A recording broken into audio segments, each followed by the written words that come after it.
Assalamualaikum warahmatullahi wabarakatuh. Waalaikumsalam warahmatullahi Rabbi wabarakatuh. shrah li sadri wa yassir li amri wahlul 'uqdatam min lisani yafqahu qawli. Ya Allah, lapangkanlah dada saya, mudahkanlah urusan saya. Ya Allah, lancarkanlah lidah saya sehingga apa yang hadir di dalam kajian subuh ini mengerti dan dapat menjalankan apa yang sudah saya sampaikan hari ini. Ya, insya Allah akan menjadi amal ibadah kita semua bersama. Amal ibadah multi level yang sudah ada diprogramkan di dalam Al-Quran.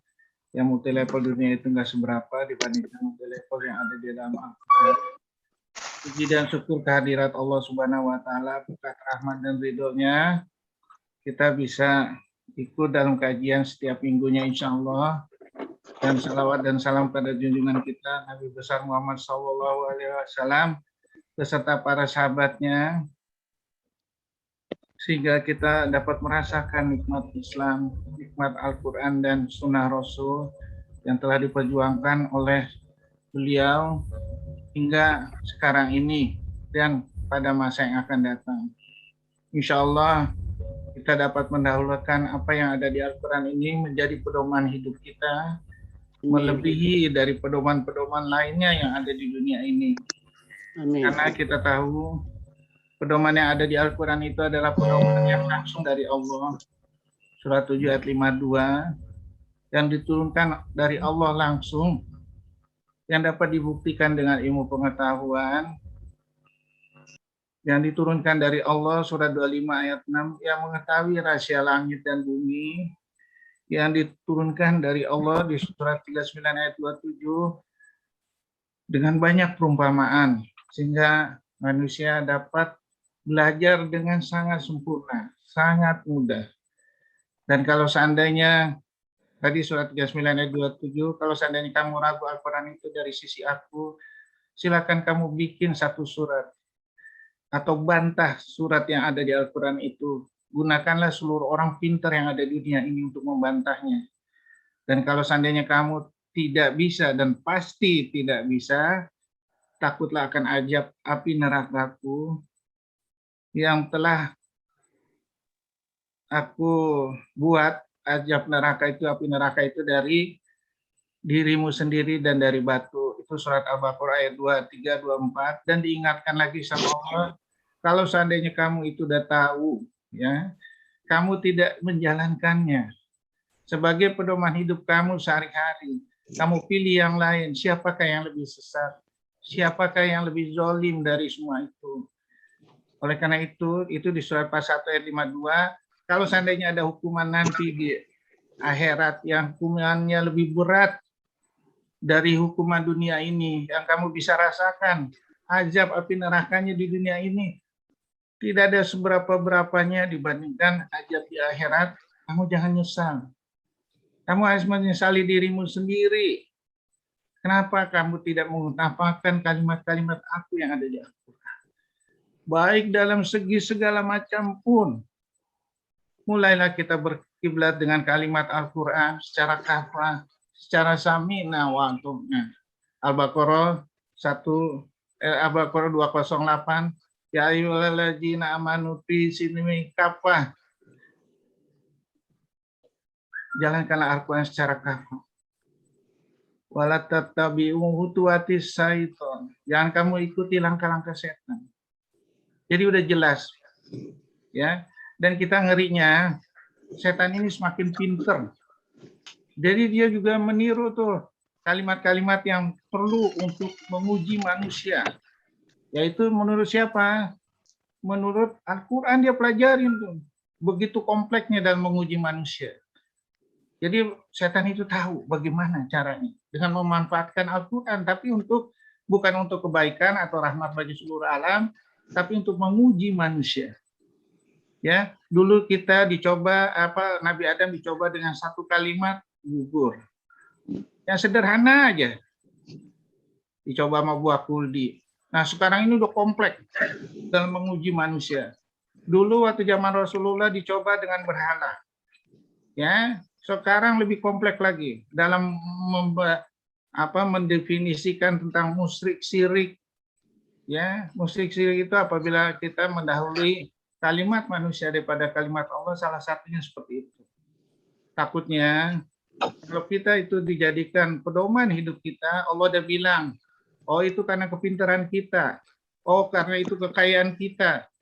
Takutnya nanti amal ibadah yang kita udah jalankan hilang semua. Itu ada di surat Az-Zumar 39 ayat 49-50.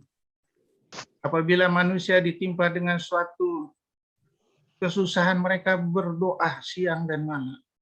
Apabila mereka dikasih nikmat apapun, mereka berkata, ini karena kepintaran aku. Padahal kata Allah itu adalah ujian, cobaan. Kalau seandainya kamu berfilosofi seperti itu dan diakui itu sebagai jalan hidup kamu, hilanglah apa yang kamu kerjakan. Kalau hilang, boro-boro kita mau ditengok sama Allah nanti di akhirat untuk mendapat syafaat dari Allah melalui Rasul, kayaknya nggak mungkin. Oleh karena itu takutlah dengan menomorsekiankan kalimat-kalimat Allah. Hari ini kita membahas tentang iri kepada makhluk lain. Iri di makhluk lain itu, mereka tidak pernah mengeluh. Mereka menjalankan seluruh kalimat Allah. Samina wa atona. Secara kafah kalimat Allah. Oleh karena itu, kalau seandainya kita bisa mengikuti makhluk lain yang diciptakan Allah dengan cara sebagai pembanting, malulah kita kalau seandainya kita tidak berprinsip seperti itu. Terus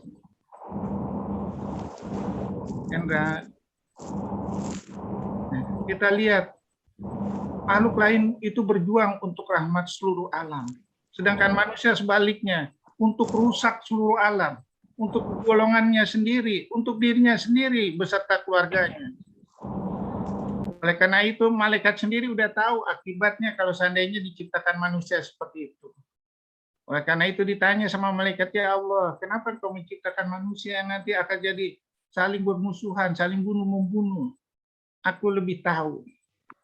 Nah, jangan kita sudah dipercaya sama Allah seperti itu, ya, dan dibela di depan malaikat, dibela di depan iblis, bahwa manusia itu lebih hebat dari semuanya. Kita menyalahgunakan amanat tersebut. Ya. Nah, inilah yang dibangkitkan iblis. Ya, iblis meniru, apa sih yang bisa ini, saya bisa ini. Nah, iblis kegoda, timbul rasa sombongnya. Dia bilang, aku ini lebih senior loh. Aku ini lebih hebat loh, karena aku diciptakan dari api. Surat Al-Baqarah ayat 35, surat Al-A'raf ayat 19. Surat Al-A'raf ayat 12 diciptakan dari api. Dicoba tuh. Saking keselnya dia diturunkan dari sorga, dicoba. Adam. Apa sih ujian yang akan diberikan oleh Adam ini sama Allah? Satu, hai Adam, apapun kau boleh makan yang ada di surga ini, cuma satu, yaitu jangan kau dekati buah kuldi itu. Karena apabila kamu dekati itu, kamu nanti jadi orang yang zalim. Baru berdasarkan satu ide, dibangkitkan segala macam dengan sumpah. Kalau kamu tidak percaya, hai Adam, bahwa buah kuldi ini akan menjadikan kamu abadi di surga, demi Allah, iblis bisa bersumpah gitu. Coba bayangkan, tergoda karena Nabi Adam tidak secara kafah, tidak secara samina wa atona untuk menjalankan itu. Ya, apalagi kita ini udah, ya Allah, ribuan tahun iblis udah belajar bagaimana menggoda melalui kitab Taurat, melalui kitab Injil, melalui kitab Zabur, dan akhirnya melalui kitab Al-Quran. Jadi kalau seandainya kita tidak menjalankan hukum-hukum sesuai Al-Quran dan segala macam, dan sunnah, Hati-hati. Gampang sekali iblis menggoda. Ya, oleh karena itu di dalam Al-Qur'an surat 41 ayat 41, apabila kamu tidak menjalankan prinsip Al-Qur'an, pasti kamu akan tergoda. Karena apabila kamu belajar Al-Qur'an, aku cegah dari segala macam godaan yang datangnya dari atas, dari bawah, dari samping kiri, dari samping kanan, hingga kamu selamat. Ya, dan ini juga udah dicoba lagi, yaitu dibangkitkan rasa iri pada waktu Habil sama Habil. Surat 5 ayat 27, di mana Habil ini anak pertama dinikahkan sama Habil sama kebaran Habil yang lebih cantik. Timbul rasa iri, dibunuh kakaknya. Seharusnya dicoba lagi dengan rasa sombong segala macam.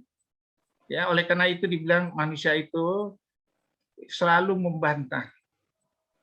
Ya, dikasih segala macam kesukaan, mereka berkata mereka membantah, enggak bersyukur.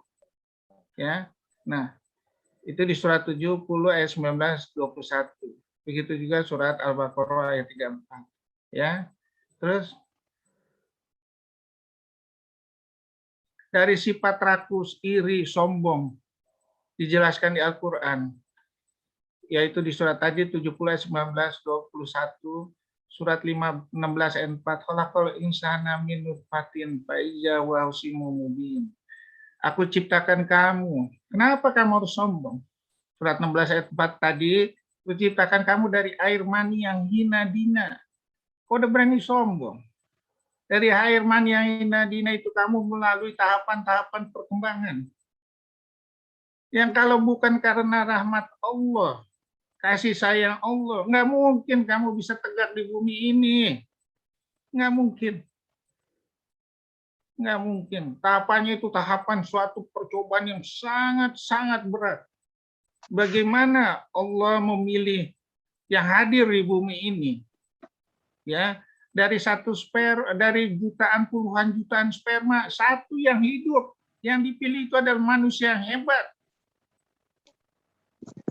Jadi kalau kita tidak memperjuangkan kalimat-kalimat Allah di bumi ini, rugi kita. Sama juga surat 36 ayat 77. Kamu diciptakan dari mani yang hina-dina. Ya. Kembalilah lagi kamu kepada kalimat Allah. Air mani yang hina-dina apabila dicium bau telur. Ya. Enggak ada ininya. Ya. Terus. Ya. Di hadis dibilang, dua serigala yang dapat dilepas di tengah kumpulan kambing tidak lebih merusak dibandingkan dengan sifat tamak manusia terhadap harta dan kedudukan yang sangat merusak agamanya. Terus, sifat sombong, iri, dan dengki, dan seluruh sifat-sifat yang bakal menggoda manusia. Bagaimana kalau digabungkan untuk menggoda manusia? Pasti gagal. Ya. Melalui diri manusia sendiri dicoba. Surat Al-Imran ayat 186. Aku akan mencoba dengan hartamu dan dirimu sendiri. Dengan keluarga. Surat 64 ayat 14. Dengan hartamu, anakmu dan istrimu sebagai musuh bagi kita. Dengan sekitarnya. Udah seperti itu ditambah lagi iblis yang serba hebat beserta bala tentaranya yang bisa berjalan dengan kuda, dengan berjalan kaki, yang berkolusi dengan segala macam harta dan anak. Apa kita nggak takut? Makanya kata Allah bilang di surat 24 ayat 14, ayat 20, ayat 21. Berkat rahmat dan nikmat Allah lah kamu akan selamat. Nah, supaya rahmat dan nikmat Allah itu datang ke dalam kehidupan sehari-hari kita harus merasa iri dengan makhluk lain yang menjalankan seluruh kalimat Allah itu melebihi kalimat-kalimat lainnya. itulah yang insya Allah rahmat Allah akan turun. Buatlah Allah itu terharu dengan menomorsyikiankan kalimat-kalimat Allah itu. Sehingga rahmatnya terkucur semua. Terus, ya. Dari Ibnu Abbas, Rasulullah Shallallahu Alaihi Wasallam bersabda, seandainya manusia diberi 2 lembah berisi harta, tentu ia masih menginginkan lembah yang ketiga. Yang bisa memenuhi dalam perut manusia adalah tanah, hanyalah tanah. Allah tentu akan menerima tobat bagi siapa saja yang ingin bertobat. Dari Abu Hurairah, celaka hamba, Rasulullah SAW bersabda, celaka hamba dinar, hamba dirham, hamba pakaian, dan hamba mode. Jika diberi, ia ridho. Namun jika tidak diberi, ia pun tidak ridho. Hadis Bukhari nomor 6435. Terus, nah seperti inilah sifat manusia. Kalau kita turutkan, ya, padahal apakah harta ini bisa mencegah daripada azabnya Allah? Misalnya dia menderita sakit, bisakah dia mengobati sakitnya? Kena COVID, apakah bisa? Baru makhluk Allah satu aja yang namanya COVID, yang nggak bisa dilihat mata, segala macam, yang nggak bisa dirasakan panca indera dan hanya bisa dirasakan akibatnya, kita udah takut setengah mampus. Apalagi berhadapan dengan Allah yang serba segalanya. Ya Allah, kok kita jadi nomor sekian kan rasa takutnya sama Allah. Sama COVID aja udah takut, apalagi sama Allah nanti ngadapnya. Semua badan ini bersaksi. Ya, dan semuanya dikumpulkan tanpa menjalankan kalimat Allah menjadi bahan bakar api neraka kita. Baik itu anak, baik itu berupa harta, baik itu berupa pengetahuan yang tidak dikasih, tidak diberikan. Secara ikhlas. Tidak mengharapkan siapapun, hanya mengharapkan kepada Allah. Inna sholati wa nusuki wa mahyaya wa mamati lillahi rabbil alamin. Seperti diucapkan, seperti kita janji, itu janji sama Allah pada waktu sholat. Iyyaka na'budu wa iyyaka nasta'in. Hanya kepada kamulah, kepada Allah lah menyembah dan meminta pertolongan. Ini wajahtu wajhiya lillazi fatara samawati wal ardi muslima wa ma ana minal musyrikin. Surat 6 ayat 79. Yang tadi nasolati surat 6 ayat 162. Kita itu berjanji semua sama Allah. 5 kali sehari. Kalau ditambah sholat sunnah lainnya, banyak kali kita berjanji sama Allah. Pertanyaannya, kenapa kita lupa? Kenapa kita nggak berfilosofi dengan seperti makhluk-makhluk lainnya? Kenapa kita rakus mengumpulkan segala sesuatu di dunia ini? Padahal nggak ada manfaatnya. Padahal itu hanyalah cobaan. Kenapa dan kenapa? Terus, nah, berbagai cara untuk mengeluarkan dunia tersebut, berusaha dengan cara menipu, menakuti dengan ilmu atau jabatan, kikir, riba, dan seterusnya. Padahal semua yang dikasih Allah itu adalah amanah. Harus ditransfer ke yang lain. Sehingga terjadi hukum yang namanya hukum simbiosis mutualisme. Surat 16 ayat 71, surat Az-Zuhruf, ini ayat 43, surat ke-43 Az-Zuhruf ayat ke-32. Aku melebihkan yang satu dengan yang lain, supaya bisa kamu saling memanfaatkan. Itulah teori simbiosis mutualisme yang telah tertulis di Al-Quran 14 abad yang lalu. Jadi teori simbiosis mutualisme yang ada sekarang ini plagiat dari Al-Quran. Surat 16 ayat 71. Kenapa aku lebihkan? Dan kamu tidak memberikan nikmat rezeki itu kepada hamba sahayamu. Sehingga mereka merasakan nikmat sama-sama seperti kamu.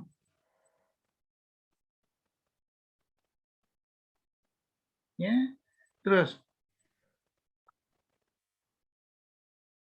Karena apa yang kita kasih, apa yang dikasih Allah itu Oleh karena itu Gini, caranya kalau kayak dari sini, misalkan Mama udah buka di HP, Mama masih Mama klik nih.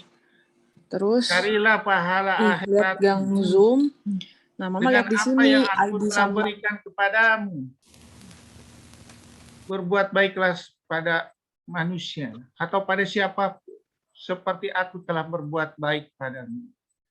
Janganlah kamu berbuat kerusakan di bumi ini. Kata Allah di surat 28 ayat 77 Al-Qasas. Jangan sekali-kali kamu mengkhianati amanah yang telah pada Allah dan Rasul-Nya. Surat 8 ayat 27. Yang telah dipercayakan kepada kamu untuk datang ke bumi ini, untuk membagikan rezeki, untuk rahmat seluruh alam. Sedangkan kamu mengetahui, sama surat 57 ayat 7, sama amanat itu. Ya. Oleh karena itu, latihlah semua amanat yang diberikan Allah itu, semuanya ke jalan Allah. Seperti tumbuh-tumbuhan, seperti binatang-binatang lain. Dan ingatlah tujuan kamu datang ke bumi ini.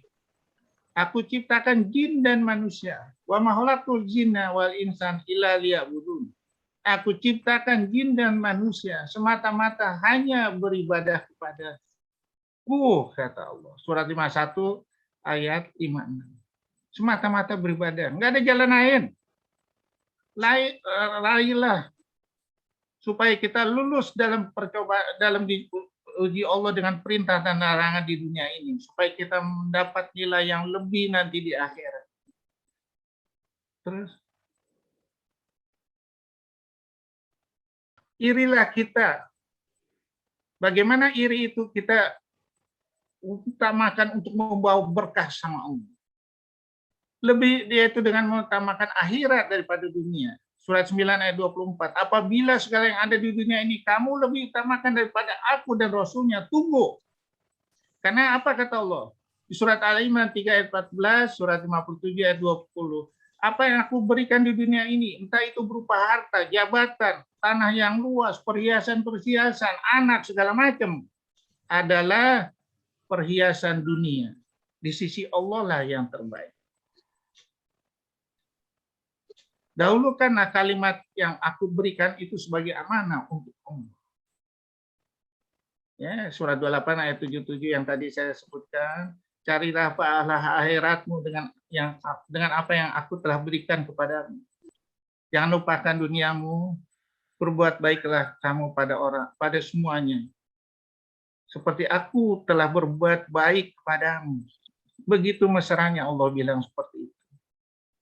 Tapi manusia membantah amanah. Bawalah iri itu kepada suatu nilai kebaikan. Surat Yusuf 12 ayat 53. Sesungguhnya hawa nafsu itu akan membawa kepada suatu kemaksiatan. Kecuali hawa nafsu yang diridhoi Allah. Nah inilah yang kita bakal cari. Hawa nafsu berupa rasa iri yang diridhoi Allah. Yaitu kita belajar sama selain penciptaan manusia. Terus kita lihat, misalnya kita iri dalam bentuk sama manusia yang lain. Misalnya dalam bentuk sholat. Kenapa orang itu bisa sholat lebih baik ya? Kenapa bisa sholat sunat? Kenapa bisa segala macam yang berhubungan dengan sholat? Kenapa dari sholat itu bisa mencegah kemungkaran? Ya, di surat 29 ayat 45. Sesungguhnya sholat itu akan mencegah dari kemungkaran. Pertanyaan, apakah kita setelah sholat itu akan mencegah dari kemungkaran? Orang yang berbuat puasa sama seperti sekarang. Puasa itu ada suatu nilai kehebatan yang tidak terhingga. Yang beberapa orang-orang ahli berusaha mencobanya, membuktikannya. Ternyata nggak terbukti bersama mereka, kecuali dengan kalimat Allah. Hanya dengan niat kita bisa bertahan puasa 18 jam. Yang namanya teori dehidrasi, teori hipoglikemik kecil. Hanya dengan satu niat dibangkitkan. Zakat dan sedekah hanya dengan satu niat karena Allah. Miliaran bisa disumbangkan. Abdurrahman bin Auf seluruh hartanya disumbangkan karena dia mendengar hadis dari Rasul, perkataan Rasulullah.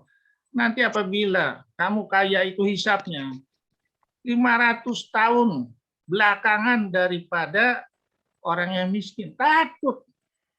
Disedekahkan seluruh hartanya. Tapi apa akibatnya? Jadi hartanya berlebih. Karena mendengar kalimat itu Abdurrahman bin Auf waktu itu kebetulan sahabat-sahabat Rasulullah yang lain menderita kerugian. Karena apa?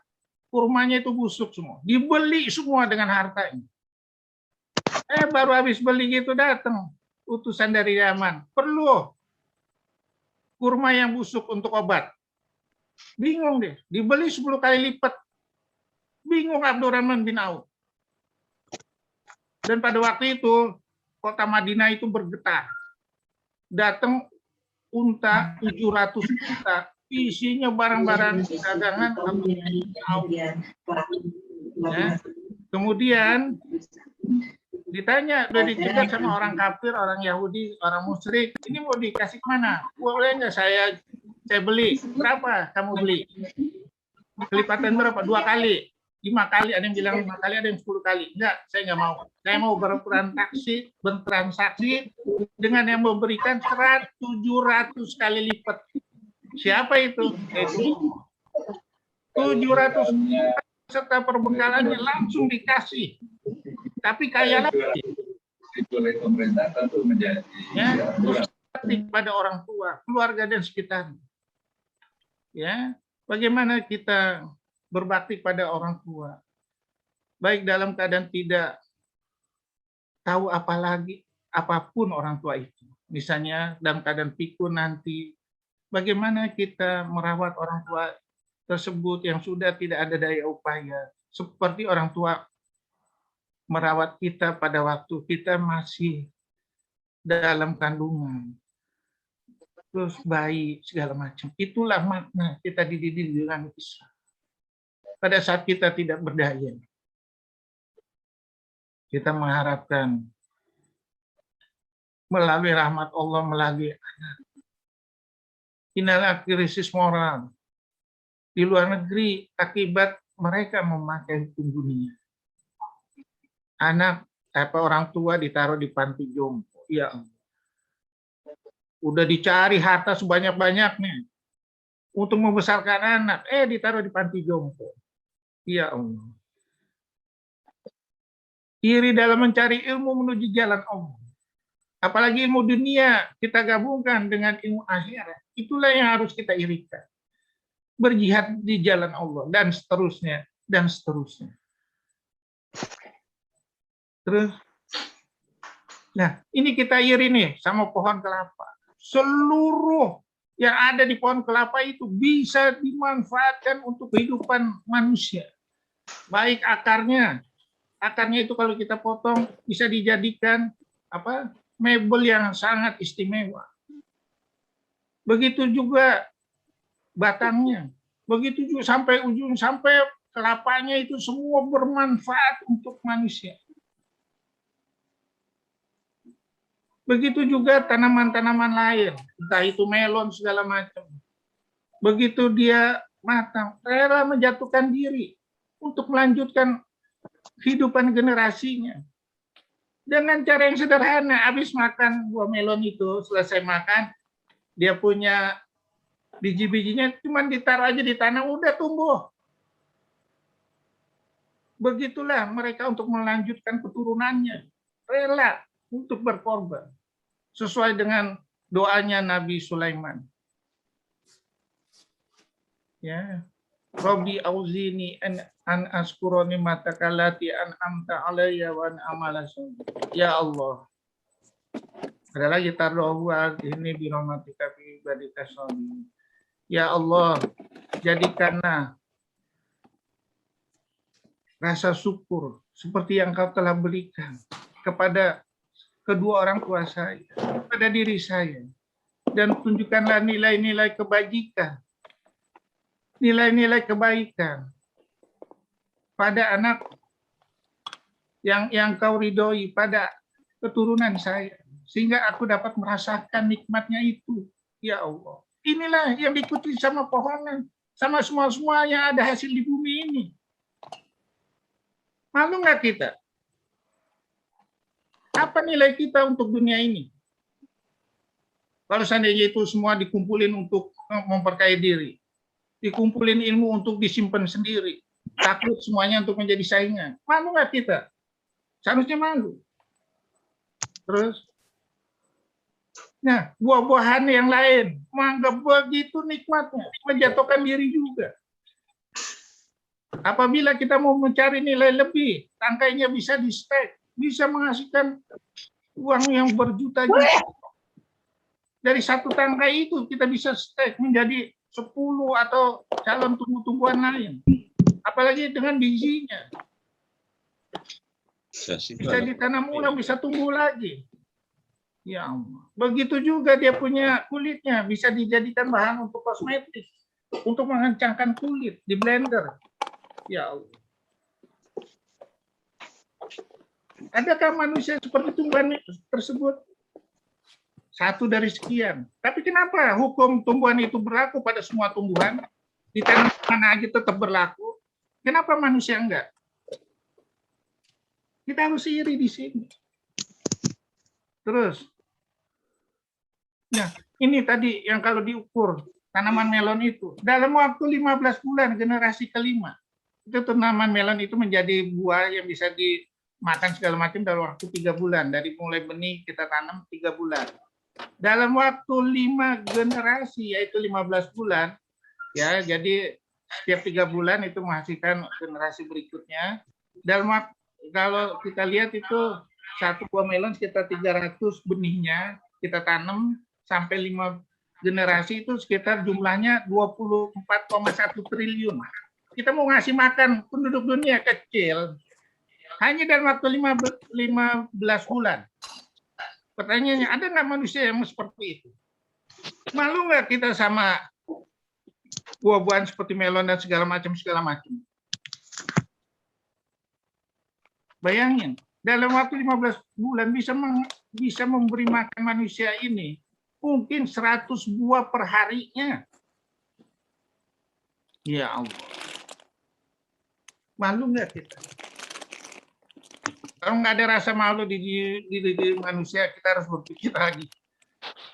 Layak nggak kita hidup di bumi ini? Sebagai khalifah. Terus, nah, belum itu dari tumbuhan. Ini bagaimana dari binatang yang lain? Madu. Madu itu nggak rakus. Dia kumpulin hasil madunya itu. 9 bagian itu dikasih ke manusia untuk obat, untuk segala macam.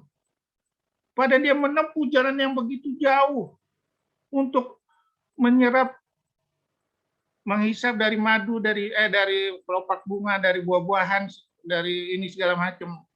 Hanya untuk menservis manusia, untuk dirinya sedikit aja kok, 1 bagian aja, 9-nya silakan ambil untuk manusia.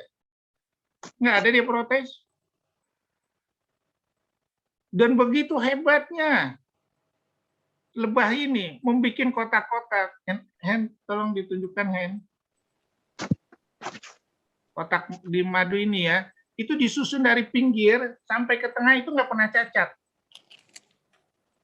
Nggak pernah cacat. Segi 6-nya ketemu tuh, nggak ada tambelan tuh. Ada nggak manusia yang seperti itu? Siapa yang ngajarin? Allah.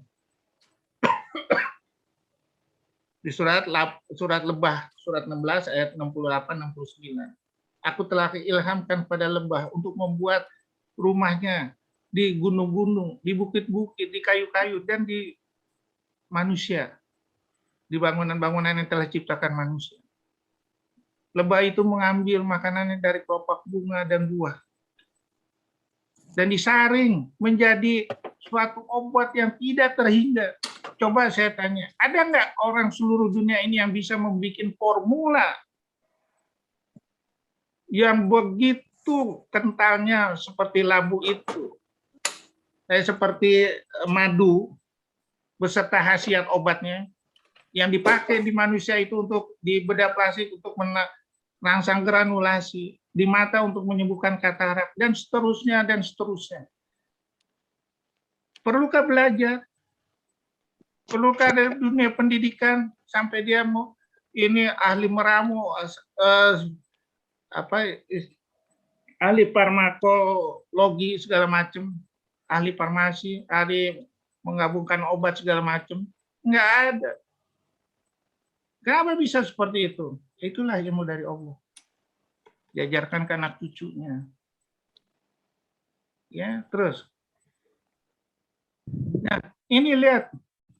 Adakah kita mau berkorban untuk manusia lain seperti binatangnya ini disediakan dalam bentuk sajian makanan yang begitu hebat, yang begitu sempurna dan begitu mahal? Adakah kita iri? Kalau nggak iri, pertanyaannya balik lagi, siapakah kita ini? Siapa? Apa tujuan kita diciptakan di dunia ini? Kenapa saya lebih rendah daripada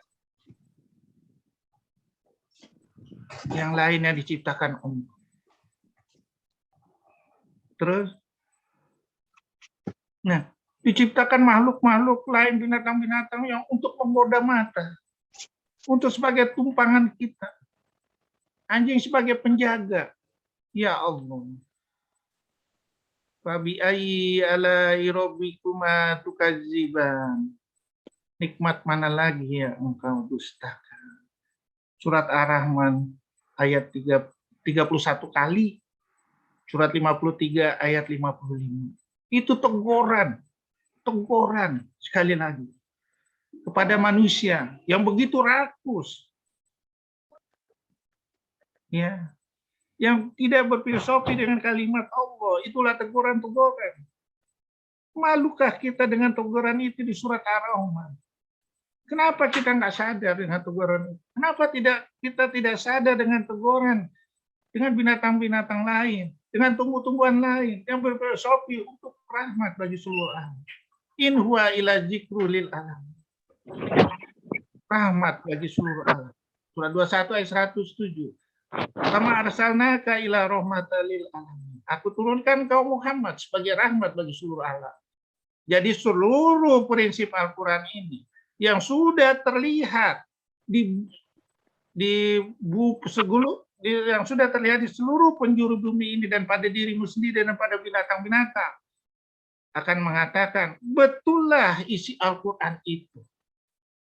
Oleh karena itu sudah tertulis di Al-Qur'an surat 41 ayat 53.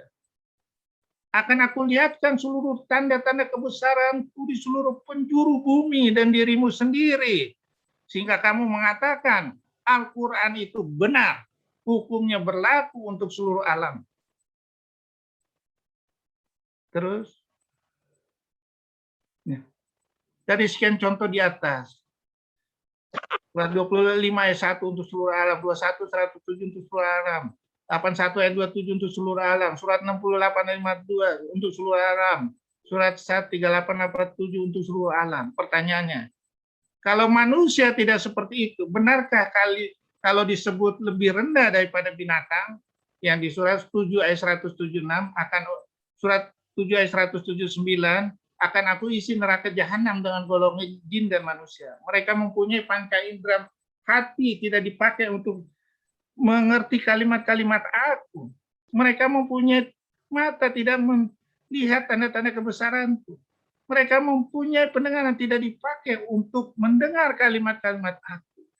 Bahkan mereka lebih rendah daripada binatang. Surat Al-A'raf ayat 176 lebih rendah daripada anjing. Surat Al-Maidah ayat 60 lebih rendah daripada kera dan babi. Surat 8 ayat 22-55. Sungguhnya binatang melata yang bergerak di dunia ini yang hina di hadapan Allah adalah yang tidak mengikuti kalimat-kalimat Allah. Sekarang benar nggak kalimat ini? Terbukti nggak kita yang tidak mengikuti hukum Allah seperti itu? Terbukti, malulah kita. Malulah sekali lagi. Terus, maka nikmat mana lagi yang kamu dustakan? Surat Ar-Rahman 31 kali disebut. Siapakah yang lebih zalim yang tidak berpedoman pada Al-Quran dan Sunnah? Surat 41 ayat 52. Surat 46 ayat 10. Surat 10 ayat 17. Diingatkan berkali-kali dan banyak ayat lainnya yang sudah menyebutkan seperti itu. Malu nggak kita? Siapa yang lebih zolim? Siapa yang lebih kejam pada diri sendiri? Siapa yang lebih so pinter? Yang menganggap kalimat Allah itu nomor kesekian. Ya Allah. Tidak takutkah nanti kita menghadap Allah pada saat ditanya, siapakah yang menjadi imam kami? Ya Allah. Saat itu kita nggak bisa berbicara apa-apa. Seluruh yang terekam di badan ini akan menjadi chip bagi kita untuk bersaksi. Surat 75 ayat 14. Tubuhmu sendiri menjadi saksi bagi kamu. Untuk menjerumuskan kamu lulus apa enggak dengan kalimat Allah. Terus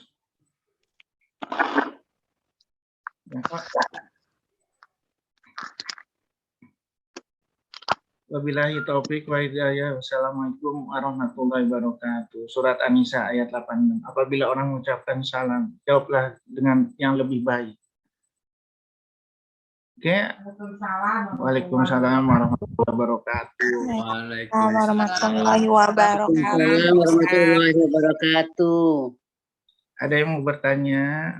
Waalaikumsalam warahmatullahi wabarakatuh. Waalaikumsalam.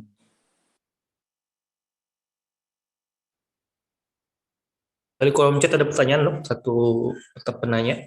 Assalamualaikum dokter, saya Vivi dari RSIJ Sukapura izin bertanya. Jadi gini ya, dia melatih panca indera. Itu melatih panca indera itu udah ada di surat 16 ayat 78. Pada waktu panca indera kamu lahir di bumi itu, panca indera itu belum berfungsi. Dengan perjalanan waktu itu kamu akan berfungsi panca indera itu. Sehingga kamu bersyukur. Saya bersyukur ini, latihlah panca indera itu semuanya menuju jalan Allah. Ya, oleh karena itu Allah bilang di surat 4 ayat 103. Latihan panca indera itu sudah saya kasih tahu dari sebelumnya, yaitu surat 7 ayat 172. Itu pada waktu roh ditiupkan ke dalam tubuh manusia, dilatih itu.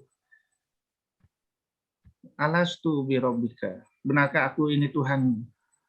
Kita diajar untuk mengingat. Ya, belum roh baru ditiupin aja kita udah suruh berjanji. Ya, belum lagi nanti begitu kita melahirkan, itu udah diperingatkan lagi sama Allah. Surat 76 ayat 1 sampai 2. Ingatlah pada waktu itu kamu belum terbentuk. Kamu saya ciptakan dari air mani bercampur. Kamu saya kasih perintah dan larangan.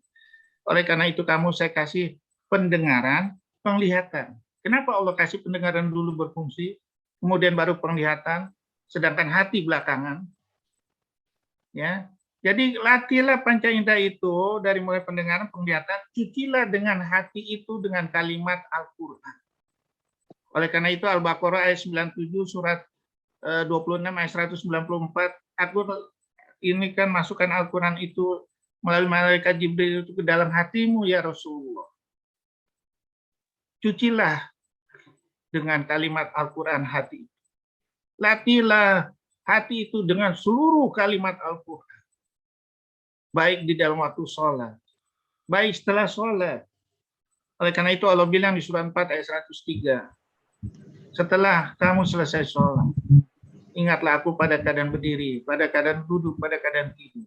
Kalau seandainya kita sudah melatih terus seluruh panca indera itu, maka akan berlaku hukum bandul. Surat Al-Imran ayat 135, surat Al-Araf ayat 201. Apabila orang yang sudah memegang tali buhul Allah melalui Al-Quran, apabila mereka digoda oleh setan, itu cepat sadar. Menyimpangnya nggak terlalu tinggi. Sama seperti teori bandul. Cepat ingat, cepat sadar, cepat minta maaf sama Allah. Itulah yang kita harapkan dengan melatih panca indera. Pele itu aja begitu hebat, cuman melatih kaki itu. Ya, sehingga akan menimbulkan apa? Wow, dia kaya. Ya, kita kan Pele itu kaya. Justin bebas, cuma melatih panca indera suara, kaya. Michael Jackson kaya.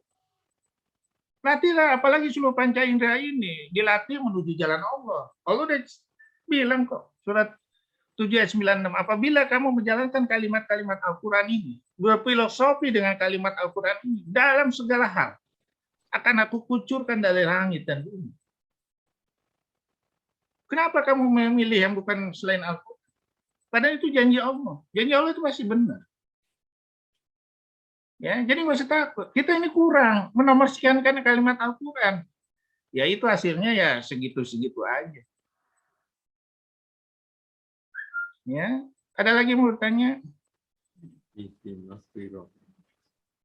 Ya, jadi mulai latih panca indera. Untuk yang mau berkeluarga, latih panca indera. Latih dengan berupa niat. Apabila hamil, roh itu ditiupkan. Latih lagi, terus. Sampai meninggal. Insya Allah. Insya Allah. Kita akan menghasilkan generasi-generasi yang hebat yang akan menyambut nanti masa khilafah akhir zaman. Insya Allah. Assalamualaikum, Dok. Waalaikumsalam. Assalamualaikum warahmatullahi wabarakatuh.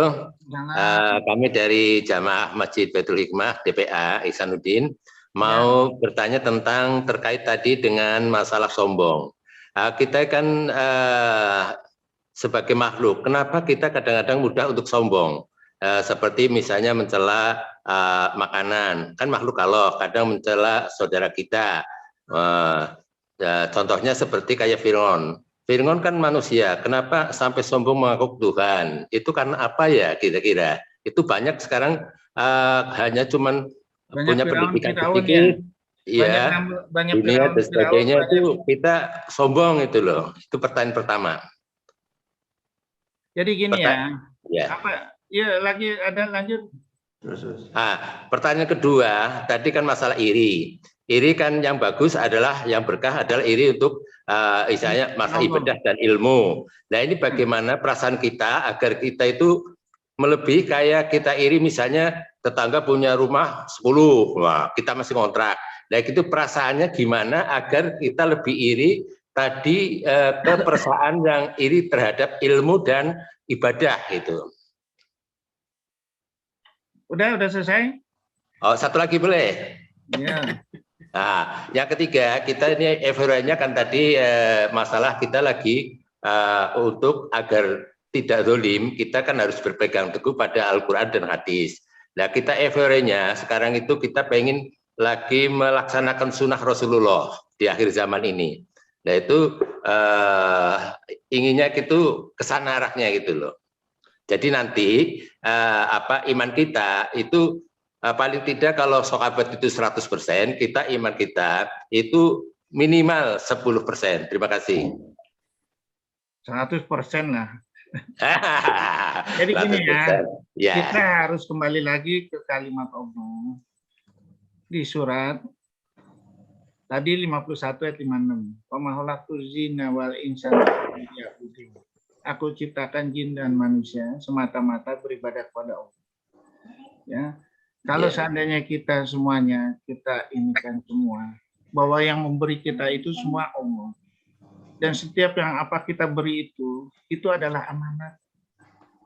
Kalau seandainya kita rekam di dalam tubuh kita dan kita latih, mungkinkah ada rasa sombong di diri kita? Enggak. Sama seperti tadi tumbuhan-tumbuhan tadi. Dia udah diprogram sama Allah, nggak ada rasa sombong. Tapi kita diprogram sama Allah, ada rasa sombong, ada rasa iri, rasa segala macam. Caranya bagaimana? Harus diredam. Nggak bisa enggak. Karena kalau kita nggak redam, bahaya kita.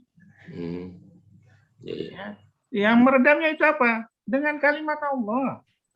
Surat 6 ayat 44. Apabila kamu melupakan apa yang ada di Al-Quran itu. Ya, kata Allah. Aku biarkan hasrat kamu bersukaria dengan apa yang aku telah berikan kepadamu. Sehingga datang kematian. Surat 20 ayat 124 26 126. Apabila kamu merupakan Al-Quran itu, aku akan hadirkan kamu kehidupan sempit. Nggak pernah bersyukur sama Allah, nggak pernah merasa puas, mencari dan mencari. Kata Allah. Dan aku hadirkan kamu nanti di akhirat dalam keadaan buta. Ya Allah, kenapa engkau hadirkan aku dalam keadaan buta? Karena kau melupakan kalimat-kalimat aku. Surat 7 ayat 182 sampai 183. Apabila kamu melupakan Al-Quran, akan aku hadirkan kamu mati secara perlahan-lahan dengan cara yang tidak kamu ketahui. Dan ingat, surat 7 ayat 175, apabila kamu melupakan Al-Quran, rombongan setan akan mengubar kamu, membisikkan kalimat-kalimat yang tidak bermanfaat dan merubah yang buruk jadi yang baik, sehingga kamu tersesat. Pegang itu. Kalimat Al-Quran itu yang utama. Sehingga nggak ada, coba bayangkan, ini sekarang nih misalnya, oke lah kita kumpulkan kekayaan. Setelah kita tua, fungsi segala organ berkurang. Pertanyaannya, akankah kekayaan itu menolong kita? Kita makan 2 piring aja atau 1 piring penuh, udah nyesek nafas kita. Apakah itu yang harus kita kumpulkan? Kenapa Rasulullah tidak seperti itu? Kenapa sahabat Rasulullah tidak seperti itu? Karena dia beranggapan hidup di dunia ini hanya sebagai orang singgah. Nggak perlu bekal macam-macam, hanya bekal takwa kepada Allah.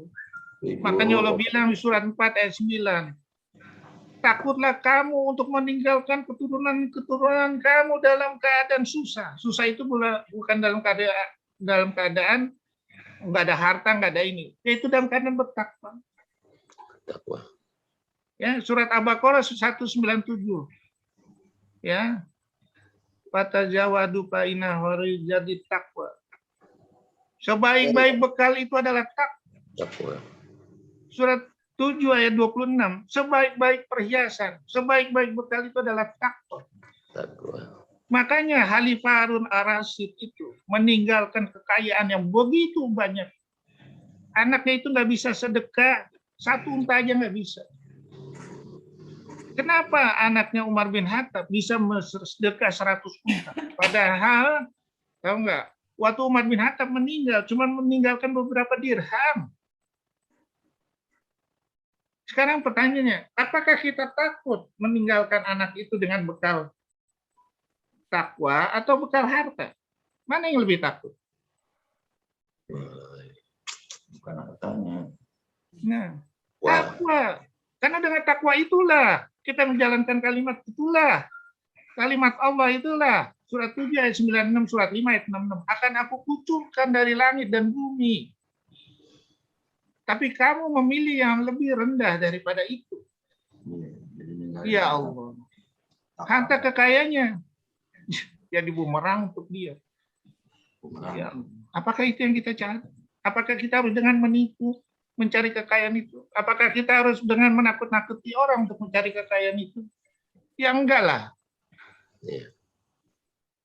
Dan itu harus dilatih terus, nggak bisa enggak. Emosi itu harus kita tekan. Nggak bisa enggak. Terus apa lagi ya, saya lupa ya. Tadi yang sunnah tadi. Apa tuh? Berarti apa enggak? Sunnah tadi. Bagaimana kita mempertahankan sendi kehidupan sesuai dengan Al-Quran dan Sunnah. Kehidupan bermasyarakat sesuai dengan Sunnah. Jadi gini ya, yang paling terbaik itu adalah contoh Rasulullah. Makanya Allah bilang di surat 33 ayat 21. Al-Quran berjalan itu kasarnya begitulah. Itu waktu itu sahabat Rasulullah bertanya kepada Aisyah, apakah sifat-sifat Rasulullah, bagaimana sifat-sifat Rasulullah itu? Yaitu Al-Quran. Itulah Al-Quran berjalan. Ya. Jadi kalau kita mau belajar Al-Quran, harus menyontoh sifat Rasulullah itu, ya itu Al-Quran. Rahmat bagi seluruh alam. Surat 33 21 sesungguhnya pada diri Rasulullah itu terdapat rahmat bagi seluruh alam. Itu surat 68 ayat 4 sama kurang lebih seperti itu. Contoh teladan yang terbaik. Sekarang pertanyaan, kita mau niru siapa nih? Rasulullah atau yang lain?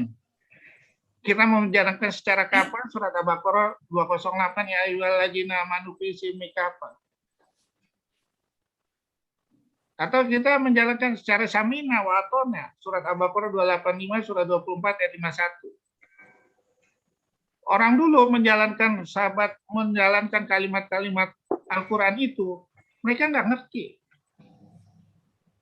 Ya, bagaimana digoda akalnya sama kalimat Al-Qur'an itu?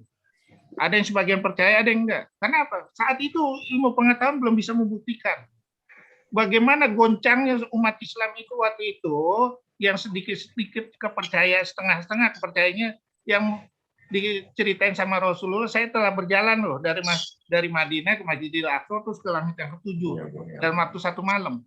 Goncangnya itu. Cuman kenapa Abu Bakar bisa? Kalau yang mengatakan itu Rasulullah, saya percaya 100%. Makanya dapat gelar Abu Bakar As-Siddiq. Pada waktu perjanjian Hudaybiyah, sahabat-sahabat Rasulullah yang lain, kenapa kita enggak ini? Kata Abu Bakar, tenang aja, itu petunjuk Allah. Ikutin aja dah. Ikutin aja, ntar akan terbukti. Iya, perjanjian Hudaybiyah. Ya, surat 6 ayat 67, likulli nabain mustaqarra wa saufa ta'lamun. Apa yang dikatakan Al-Qur'an itu terbukti dengan kemajuan. Dengan perjalanan waktu, surat 6 ayat 67. Surat 38 ayat 88 akan terbukti. Surat 51 ayat 6 ayat 23 akan terbukti. Kalimat yang ada di Al-Qur'an. Kalau belum terbukti, jalankanlah secara samina wa atona dulu, mendengar dan jalankan. Enggak usah, karena ilmu akal ini nggak nyampe. Akal nggak bakal nyampe. Bagaimana Anda dicoba seperti Nabi Ibrahim yang disuruh menyembelih anaknya? Bagaimana Anda dicoba seperti Siti Hajar ditinggalkan di padang pasir? Kalau bukan samina wa atona, nggak bakal bisa. Tapi dengan samina wa atona itu dijadikanlah itu yang tidak mungkin dari tumitnya Nabi Ismail. Cuman nendang-nendang tanah, keluar apa? Air jam-jam yang tidak terhingga. Yang tidak mungkin diselamatkan Nabi Ismail dalam waktu sepersekian detik. Bisa menjadi ritual dari Allah untuk menjalankan kurban. Samina wa atona, kita yang lemah. Ya, nah jalankan. Kalau nggak masuk akal, sekarang saya tanya, masuk akal manakah kita bersedekah itu akan untung? Nggak ada. Ilmu matematiknya negatif. Negatif. Tapi kata Allah apa? In asantum dan fistikum wa in asantum falaha. 17 ayat 7 membeli itu untuk dirimu sendiri. Surat 45 ayat 15 sama seperti itu. Surat 41 ayat 47 sama seperti itu. Ya, dan kata Allah untuk dirimu sendiri, dan di Al-Baqarah 261, 1 jadi 7, 7 jadi 700. Mana bisa kepikiran sama orang bule ritual seperti ini? Ritual dari Allah. Mana bisa dipikir sama teori? Coba bayangkan, kita disuruh puasa. Ya, di surat Al-Baqarah 183. Ya ayyuhalladzina amanu kutiba alaikumusiyam kama kutiba alal ladzina min qablikum la'allakum tattaqun. Suruh niat puasa. Bayangkan hanya dengan satu niat bisa menahan lapar selama 18 jam. Hanya dengan satu niat. Rabbana atina min ladunka rahmatan wa hab lana min amrina rasadan. Surat 18 ayat 10. Ya Allah, limpahkan rahmat dari sisi kamu. Ya Allah, sempurnakan petunjuk lurus menuju jalanmu. Hanya dengan satu niat, terpikirkan nggak dengan akal? Tidur 309 tahun. Penuh dengan rahmat. Surat 18 ayat 10. Ya Allah. Hanya dengan satu niat. Nabi Ayub berdoa di surat 21 ayat 83. Robahu ani masadian duru anta armur rohimin. Seluruh penyakitnya hilang. Hanya dengan satu niat, Nabi Yunus berdoa. Apa doanya tahu nggak? 21 ayat 87. Antara merahimin. Nah, surat 21 87.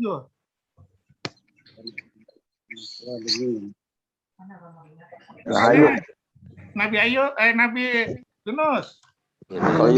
La ilaha illa anta. 40 tahun 40 hari nggak makan nggak minum di dalam perut ikan paus Nun. Masuk akal nggak? Nggak masuk akal. Nah, adakah nggak masuk akal ini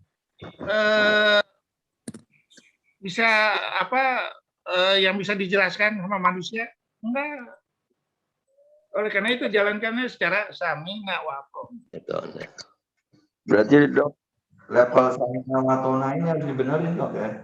Oh iyalah, kita berusaha ke sana. Nggak bisa enggak, itu dengan cara apa? Menghukum diri sendiri, koreksi diri sendiri. Kalau udah dikoreksi diri sendiri, baru ke orang lain. Oleh karena itu, dibilang di surat Al-Baqarah ayat 44, surat 61 ayat 2-3. Kenapa kamu menyuruh orang, sedangkan dirimu sendiri tidak?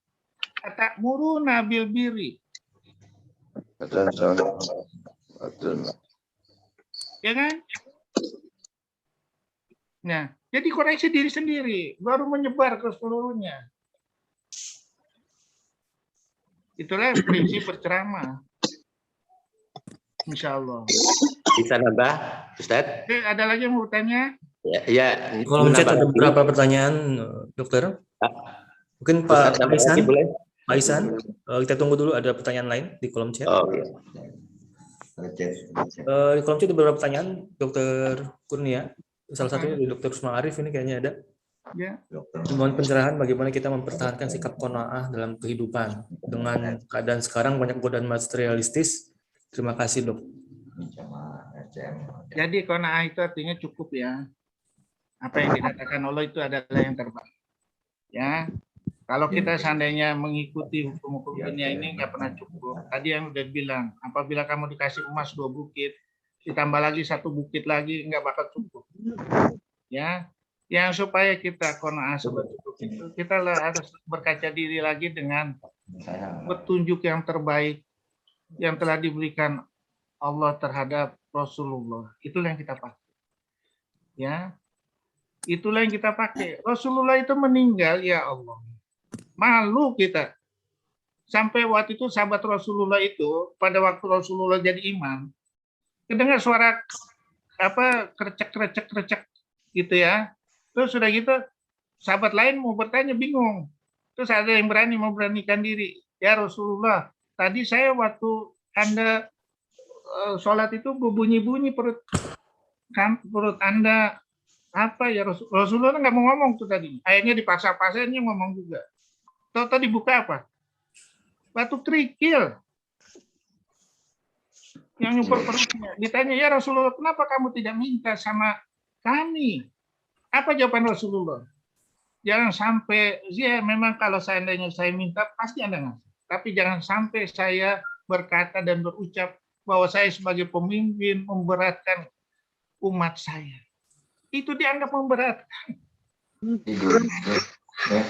Makanya nggak mau minta Rasulullah. Begitu hebatnya Rasulullah memberikan contoh. Ada yang seperti itu. Malulah kita. Ya. Jadi kembali lagi kita kepada contoh yaitu Rasulullah. Itulah pribadi yang terbaik yang dihadirkan di bumi ini. Ya, sebagai contoh kita beserta para sahabatnya. Itulah contoh kita. Nggak usah contoh-contoh yang lain deh. Orang minta 10 tempat yang bagus-bagus, pertanyaannya apakah itu rezeki dia? Kita bangun villa dengan gaya segala macam kemewahannya, kolam berenangnya. Sekarang pertanyaan itu rezeki dia? Enggak, nyusahin kita malah. Kita harus bayar listriknya, kita harus bayar yang digaji di sana, yang tidur di sana. Ngapain? Ya kan? Siapa yang punya? Pembantu yang nunggu di sana, bisa nikmatin segala macam. Apakah itu yang perlu kita ubah? Kita beli Lamborghini yang misalnya harganya 20 miliar atau 40 miliar. Pertanyaan, itu kan rezeki kita? Rezeki kita cuma nganterin dari kantor ke rumah atau dari rumah ke kantor. Selainnya apa rezeki siapa? Supir. Rezeki supir, kita udah dibebanin untuk bayar supir. Supirnya bayarnya harus mahal karena bawa mobil mewah, takut dia. Terus udah gitu, dalam waktu 2 tahun turun nih, 40 miliar jadi setengahnya. Pertanyaannya, mau nggak kita sedekah dalam waktu 2 tahun itu sebanyak 20 miliar? Nggak mau. Kenapa? Kita menduakan hukum Allah. Kenapa? Kenapa yang diuber di dunia ini hanya rasa bangga, rasa ini? Enggak lah. Apakah itu yang kita ubah? Kita harus berkaca diri. Bagaimana saya menghadap Allah kalau saya nomor sekiankan kalimat Allah? 20 miliar untuk hilang begitu aja untuk suatu kebanggaan saya berani. Tapi untuk sedekah di zaman sulit ini kok saya nggak berani. Bagaimana saya menghadap Allah? Malu nggak kita kalau ditanya? Menomor sekiankan kalimat Allah. Prinsip Allah. Malu. Ya ini dok, filosofis tasawufnya Ustadz, dok. Kenapa? Artinya secara filosofi dan tasawufnya kita masih lemah. Iya, dipaksain pakai untuk belajar, semuanya belajar. Kita ini sampai mati suruh belajar. Udah belajar mengamalkan. Karena kalau belajar aja nggak diamalkan, oleh Allah udah tegur di surat 62 ayat 5. Seperti keledai membawa buku, apabila kamu tahu Al-Quran, tahu Taurat, tahu Injil, kamu tidak jalankan, itu seperti keledai membawa buku, betapa rendahnya aku mengasih perumpamaan terhadap kamu. Jalankan. Makhluk terburuk. Nah, Waktunya 3 menit lagi. ada lagi yang mau bertanya? Di kolom chat masih ada pertanyaan, Dok. Apa? Ini dari Ibu Rosleni yang merasa gundah nih, ada mungkin melihat suatu keluarga yang menyia-nyiakan waktu mereka, tidak ada usaha untuk meraih hidayah yang benar. Nah, Ibu Leni ini kayaknya udah berkali-kali mengingatkan, mendoakan, cuma nggak ada perubahan. Jadi kita sebagai manusia, gimana sikap kita sih ketemu yang kayak Di gini? dalam Al-Quran dibilang, surat 51 ayat 5. Surat 51 ayat 55, surat 87 ayat 9. Fadzakir inna fa'iti zikro. Fadzakir fa'ana fa'fil zikro tanfa'ul mu'minin. Surat 51 ayat 55. Ya, berilah peringatan kepada manusia, karena peringatan itu penting. Ya, pertanyaannya, kita hanya memberikan peringatan. Hidayah itu adalah dari Allah. Wadzakir fa inna dzikra tanfa'ul mu'minin 51 ayat 55. Surat 87 ayat 9 sama seperti itu. Kita hanya memberi peringatan. Yang ngasih petunjuk itu Allah. Makanya setelah kita ngasih peringatan, berdoa sama Allah. Kata Allah bilang di surat 6 ayat 7 sampai 9, surat 6 ayat 111 ayat 13.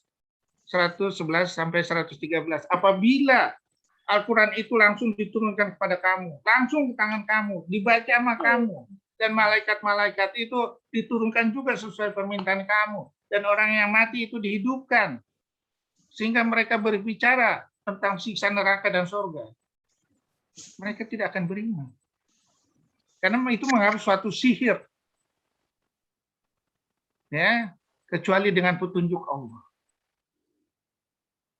Ya, surat 15 ayat 13 15. Apabila aku jadikan tangga-tangga ke pintu-pintu langit dan bumi, kamu melihat langsung tuh.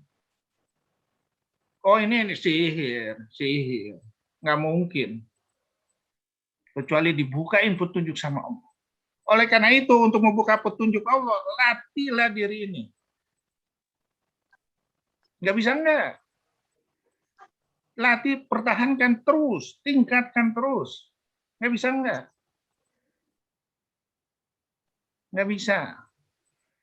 Jangan kendor. Minta petunjuk terus sama Allah. Ya, sama lah seperti sekarang dikasih Al-Quran. Dibilang, oh, nggak mungkin kita bisa dibangkitkan lagi. Kalau udah mati. Sangat sempurna dibangkitkan, nggak mungkin. Apa Allah bilang surat Al-Baqarah 28? Ingatlah pada waktu itu kamu nggak ada, menjadi ada, kemudian menjadi tiada lagi, kemudian menjadi ada lagi. Kecil bagi Allah. Ngapain harus ini? Kecil bagi Allah itu semua. Ya, kalau kita memandang dunia dengan teori dunia, nggak ada, nggak mungkin. Tapi kata Allah di surat 7 ayat 57, cobalah kamu lihat tuh, pohonan yang tadinya mati, dengan air hujan aja bisa tumbuh. Itulah kamu nanti dibangkitkan seperti itulah kamu. Jadi udah ada perumpamannya, semua udah ada. Tinggal manusia mau nggak menjalankan. Kalau nggak, ya udah, tinggal kamu sendiri pilih. Itu hak kamu kok. Surat 8 ayat 53, surat 13 ayat 11. Aku tidak merubah nikmat yang aku telah berikan kepadamu, kecuali dirimu sendiri. Dirimu sendiri. Bukan nikmat itu karena kamu dengan usaha kamu bisa berhasil. Enggak. Apapun hasilnya, semuanya harus menuju ke Allah. Ada lagi? Udah waktunya. Oke, kalau nggak ada. Satu lagi nih. Ada lagi pertanyaan dari kolom chat ini. Ada satu lagi, ada. Ya, terima kasih. Pertanyaan yang keempat tadi terkait keimanan. Ini kan fenomenanya corona ini ya. Corona, kenapa masyarakat manusia ini lebih takut kepada corona dibanding Allah? Padahal Allah janjinya di Ar-Rahman kan itu waliman khofa maqama rabbi janatan. Apabila kamu takut kepada Allah akan dikasih dua surga, dan wamin dunihi majanatan akan saya tambahin 2 surga lagi warna hijau tua. Nah ini kenapa fenomenanya itu manusia lebih takut kepada corona dibanding Allah? Contoh saya kemarin ke Jawa Tengah itu masjid pada tutup semua. Terima kasih. Jadi gini ya, kan udah saya bilang, surat 6 ayat 116. Apabila kamu mengikuti kebanyakan manusia, kamu akan tertipu. Karena yang dibikin manusia itu hanya dugaan dan penuh kebohongan. Apabila kamu mengikuti manusia, surat 23 ayat 71, apabila kebenaran itu mengikuti kemauan mereka, hancurlah bumi beserta isinya. Ya, jadi udah dijelaskan di Al-Quran. Ya, sekarang pertanyaannya, apakah corona itu bisa menyebabkan kematian? Enggak. Enggak, karena surat 7 ayat 34, setiap manusia apabila terlibat ajalnya tidak ada satupun yang bisa memajukan atau memundurkan sedetik pun. Surat 4 ayat 78, walaupun kamu berlindung di benteng setinggi apapun. Surat 62 ayat 8, walaupun kamu lari dari kematian itu, dia akan datang dengan sempurna. Surat 3 ayat 154, kalau kamu tidak berperang, kamu tidak akan mati. Kata Allah apa? Kalau kamu jadwalnya mati saat itu, terbunuh di lokasi itu, pasti kamu datang. Kenapa? Di surat 57 ayat 22 23, setiap segala sesuatu yang terjadi di dunia ini sudah diprogram sama Allah. Ya, 50.000 tahun udah diprogram. Cuman kita bagaimana masih atasnya? Yaitu dengan kalimat Allah lah. Takutlah sama kalimat Allah. Lebih takut sama kalimat Allah daripada virus. Padahal virus itu bisa diatur. Surat 17 ayat 44, 24 ayat 41. Diajak dia berdamai, yaitu dengan kalimat Allah. Nah, Allah bilang di surat 17 ayat 44, 24, 41, bahwa semua yang ada di langit dan bumi, termasuk virus corona itu, semua bersujud sama Allah. Mengikuti perintah Allah. Kalau kita menyatukan dalam satu frekuensi kalimat Allah, gemeter ya tuh virus corona itu.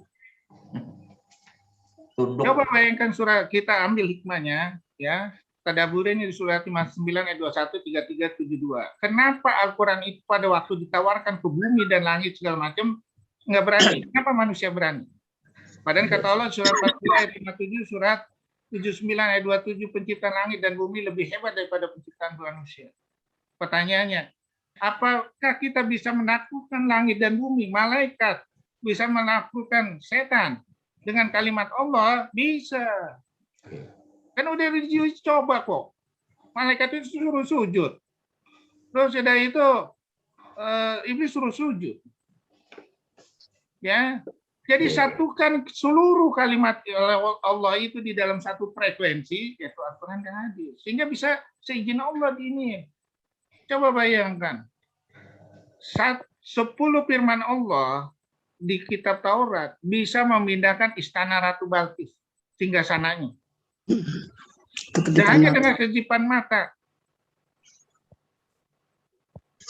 Surah 27 ayat 40. Pada waktu itu saya ulu barangku ditanya, siapa yang bisa memindahkan singgasana Ratu Balkis? Saya, kata jin Ibrit. Sebelum kamu pindah tempat duduk, ada nggak yang lebih cepat dari ini? Ada, itu ulama. Jin berarti masih kalah tuh. Ulama yang bagaimana? Ada dibilang di surat Al-Baqarah 186. Wa iza salaka ibadiani qoribun uzibuda wa tada'i ibadiani. Katakanlah Muhammad, apabila umatku bertanya tentang aku itu dekat. Aku akan mengabulkan seluruh permintaan umat. Asal mereka mengikuti apa yang aku perintahkan.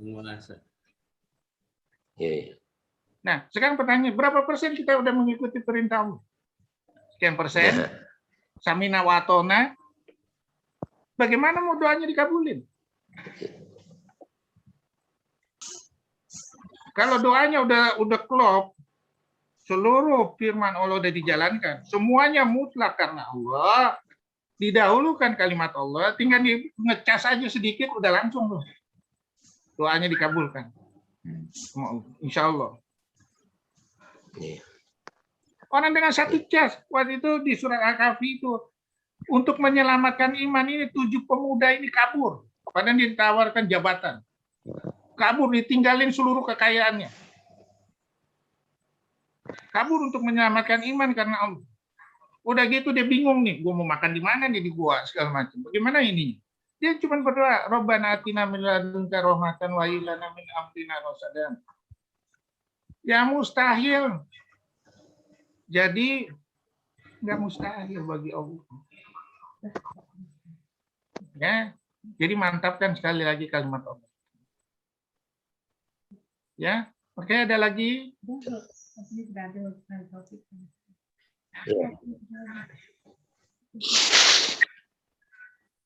Jazakumullah khairan katsiran. Ada lagi? Ada nih, dokter. Udah cukup ya. Cukup. Ya dokter, kapan itu? Nah, kalau nanti nggak puas, nanti kan kita setiap minggu ada acara nih. Ya, minggu depan nih, ya. Minggu depan nanti ditanya lagi aja, kumpulin, kita kumpul lebih cepat lagi. Jadi sebelum acara kita bahas lagi. Ya. Nah, insya Allah minggu depan itu bagaimana membuat Allah itu terharu. Sehingga rahmat dan segala macam akan turun. Ya, oke, insya Allah. Jazakumullah khairan katsiran. Assalamualaikum warahmatullahi wabarakatuh. Terima kasih Dokter Indrawati. Terima kasih. Assalamualaikum.